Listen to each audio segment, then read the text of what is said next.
seorang kiai besar yang katanya itu luar biasa berpengaruh, mempunyai pemahaman yang sangat-sangat sempit melindungi anaknya yang kebetulan mencabuli santri. Itu tuduhannya. Kalau itu dikatakan fitnah, harusnya Pak Kiai ini mempunyai keluasan hati untuk membiarkan anaknya berjuang di pengadilan, bukan malah diumpetkan dan bukan menggunakan pengaruhnya untuk melindungi anaknya berbulan-bulan. Bisa dijelaskan menggunakan akal. Jadi saya harus melepas pakaian, dan melepas pakaian itu kan nggak bisa di logika, di luar nalar. Saya nggak mau, saya tetap saja, saya tidak mau. Tapi dia memaksa, masih menggunakan alasan yang sama. Kalau kamu tidak mau, berarti kamu masih menggunakan akal, kamu belum menjiwai, itu metafakta. Dia mengatakan mau mengamalkan saya, caranya dengan melepas seluruh pakaian. Saya tetap jawab, saya tidak mau. Saya nggak tahu harus bagaimana. Saya nggak bisa ngapa-ngapain, di situ nggak ada orang sama sekali, karena sudah sekian lama ternyata masih berkepanjangan masalah ini. Kejadian terus. Bahwa yang bersangkutan ini amat sangat tidak korporatif. Yang bersangkutan telah melecehkan polisi, melecehkan hukum di negeri ini. Terbukti proses penangkapannya begitu dramatis. Beberapa minggu yang lalu sampai ada adegan kejar-kejaran, kemudian dia melecehkan hukum dengan mengadakan konser padahal dia sudah buronan, dipanggil polisi tidak pernah mau datang, malah meledek polisi, meledek Presiden Jokowi. Jadi saya bahagia akhirnya Kementerian Agama mencabut izin operasional pesantren Sidikiyah.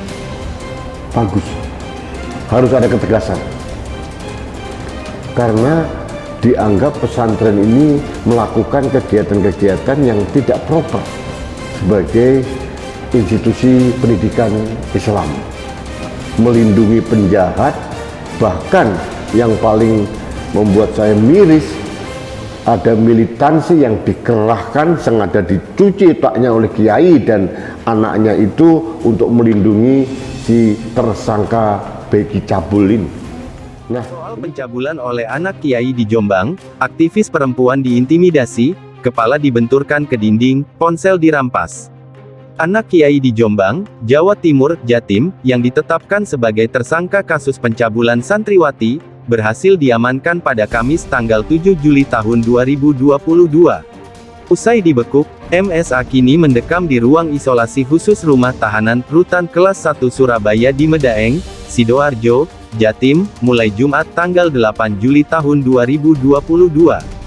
Sebelum ditangkap, MSA sempat menjadi buron selama 6 bulan. Sebelum menetapkan MSA sebagai DPO, polisi sempat mengantar surat pemanggilan ke Pondok Pesantren Sidikiyah, Jombang. Namun petugas kepolisian diadang ratusan simpatisan, pada Minggu tanggal 3 Juli tahun 2022 polisi sempat menjemput MSA ke Pondok Pesantren.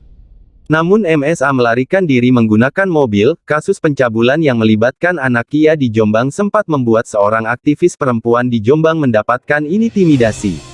Rani, bukan nama sebenarnya, sempat diintimidasi oleh orang tak dikenal pada Minggu, tanggal 9 Mei tahun 2021.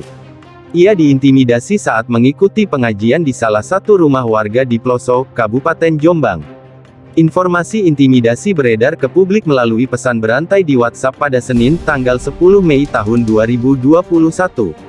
Direktur Women's Crisis Center, WCC, Jombang Ana Abdillah mengatakan aktivis perempuan yang berusia 23 tahun itu didatangi 6 orang tak dikenal. Saat itu ponsel Rani dirampas oleh para pelaku.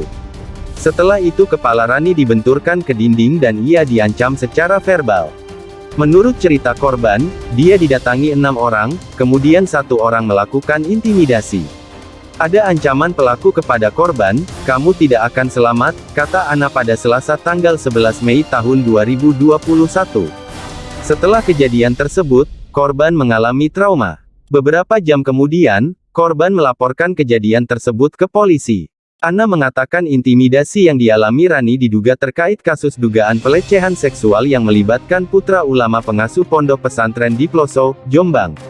Dugaan kami, para pelaku adalah orang-orang yang marah karena korban ikut mengawal kasus itu. Korban memang konsentrasi membantu sejak awal, ujar Ana. Awalnya kasus tersebut ditangani oleh Polres Jombang dan dilimpahkan ke Polda Jatim. Kepala Bidang Humas Polda Jawa Timur Kombes Trunoyudo Wisnu Andiko mengatakan, pelaku pencabulan yakni putra pimpinan pondok pesantren sempat akan ditangkap pada Februari tahun 2021. Namun, penangkapan gagal karena polisi dihalang-halangi massa. Polisi pun melepas tersangka MSA. Ada 10 orang personel, tapi massa lebih banyak.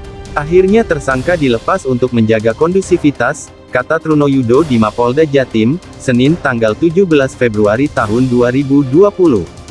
Kompas.com, Facebook, Twitter, WhatsApp, Line, Telegram. 6. Kompas.com Regional. Soal pencabulan oleh anak kiai di Jombang, aktivis perempuan diintimidasi, kepala dibenturkan ke dinding, ponsel dirampas.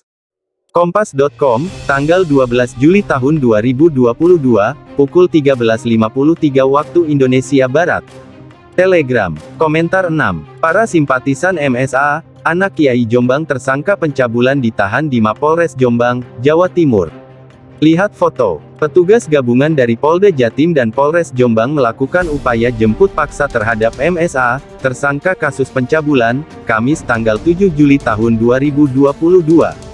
Para simpatisan MSA, anak Kiai Jombang tersangka pencabulan ditahan di Mapolres Jombang, Jawa Timur. Editor, Rahmawati. 5 simpatisan jadi tersangka. Saat penangkapan anak Kiai di Jombang, polisi dihalang-halangi oleh 5 orang simpatisan MSA pada tanggal 7 Juli tahun 2022. 5 simpatisan tersebut kini telah ditetapkan sebagai tersangka dan ditahan di rutan Mapolres Jombang. Dari tangan 5 tersangka tersebut, polisi mengamankan 4 unit handi talki, airsoft gun hingga seperangkat drone atau pesawat nirawak. Selain itu, petugas kepolisian juga mengamankan sebuah laptop, kamera perekam, sebuah mobil Isuzu Panther, dan sebuah motor Matic. Dia menuturkan, mobil Panther digunakan oleh tersangka berinisial DD untuk menabrak personel Jatanras dan anggota satuan polisi, lalu lintas pada upaya penangkapan Minggu, tanggal 3 Juli tahun 2022. Sementara saat polisi menerjunkan PAS